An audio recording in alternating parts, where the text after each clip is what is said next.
Napenda kuchukua fursa hii kueleza kwamba kama inavyofahamika kwa Baraza la Ulama la Zanzibar ni chombo cha Serikali ya Mapinduzi ya Zanzibar ambacho kipo kwa mujibu wa sheria namba 4 ya mwaka 2021, sheria ya kuanzishwa ofisi ya Mufti Mkuu wa Zanzibar. Miongoni mwa kazi za baraza hilo ni kumshauri Mheshimiwa Mufti Mkuu wa Zanzibar kuhusu swala lolote la kidini anallohitaji ushauri. Pia kutekeleza maagizo yanayotolewa na Mheshimiwa Mufti Mkuu wa Zanzibar. Ndugu waandishi na wananchi kwa jumla, Mheshimiwa Mufti Mkuu wa Zanzibar ambaye pia ni mwenyekiti wa baraza hilo la ulama, Sheikh Saleh Omar Kaabi, leo siku ya Alhamisi ya mwezi 26 Ramadhani sawa na tarehe 27 mwezi wa 3 2025, ameitisha kikao cha dharura cha baraza la ulama, na moja katika mambo ambayo alitaka yajadiliwe ni tuhuma zilizotolewa mitandaoni kupitia video inayoonyesha kwamba mwenzetu Sheikh Izzuddin Alawi wa Mombasa wa Kenya alilishtumu sana baraza la ulama la Zanzibar kwa maneno makali, ikiwemo madai kwamba baraza la ulama limemzuia kuhadhiri ndani ya mipaka ya Zanzibar. Baraza la ulama la Zanzibar linasikitishwa sana na matamshi haya aliyoyatoa katika video hiyo, ambayo bila shaka yameleta taharuki kubwa kwa wananchi na Waislamu kwa ujumla ndani na nje ya Zanzibar, jambo ambalo linaweza kuathiri amani na utulivu uliopo. Baraza la ulama la Zanzibar katika kikao chake hichi cha leo cha dharura chini ya mwenyekiti wake Mufti Mkuu wa Zanzibar limejiridhisha kuwa halikuwahi kujadili au kuzungumza kadhia yoyote inayomhusu Sheikh Izzuddin seuze kutoa maamuzi ya kumzuia kuhadhiri katika kipindi chochote cha uwepo wake hapa Zanzibar na ndani ya kipindi cha baraza hili.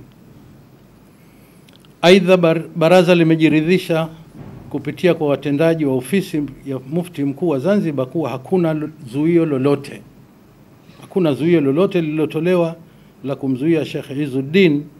kuhadhiri hapa Zanzibar. Kwa muktadha huo na kwa niaba ya baraza la ulama la Zanzibar, tunapenda kufahamisha umma mambo hayo yaliyotangulia pamoja na baadhi ya maazimio ya baraza kuhusu kadhia hii. Baraza kwanza limesikitishwa sana na tuhuma zilizotolewa dhidi yake na dhidi ya wajumbe wake, jambo ambalo ni kwenda kinyume na taratibu za sheria ya Kiislamu pamoja na kukiuka mipaka ya sheria za nchi. Pili, baraza linamtaka Sheikh Izzuddin, kama ana ushahidi wa zuio hilo, basi tunaomba awasilishe ofisi ya Mufti Mkuu wa Zanzibar uthibitisho wa barua aliyodai kwamba amezuiliwa na baraza la ulama au ofisi ya Mufti Mkuu wa Zanzibar kuja kuhadhiri hapa Zanzibar. Uthibitisho huo anaweza kuwasilisha kupitia anwani za ofisi au kupitia wenyeji wake ambao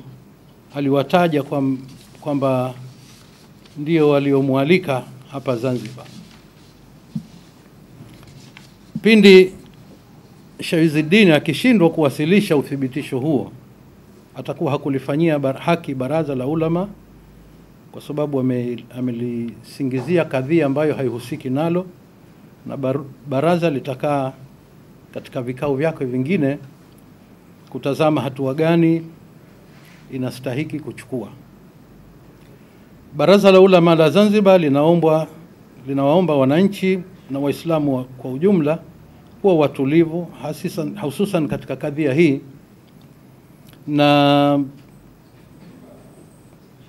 kuziachia, kutozipa umuhimu mkubwa na kuacha taratibu zinazostahiki ziendelee. Pia baraza linawaomba kuchukua tahadhari ya kusambaza taarifa zisizokuwa na ukweli ambazo mwisho wake zitaashiria vichochezi na uvunjifu wa amani katika nchi. Baraza la Ulama la Zanzibar linakemea vikali tuhuma za mwenyekiti wake ambaye ni mufti mkuu wa Zanzibar kumtaka awe mkweli, na hali kadhalika tuhuma za wajumbe wake zilizotolewa katika klipu hizo zinazosambaa, mambo ambayo yako kinyume kabisa na maadili ya Kiislamu kwa mtu kama mufti wetu kushtumiwa na kutakiwa awe mwadilifu, awe mkweli, afanye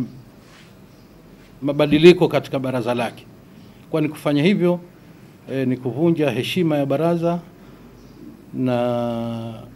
baraza kwa ujumla inaaminika nje na ndani ya nchi, na tusingependa kusikia tuhuma ambazo hazina msingi juu yake.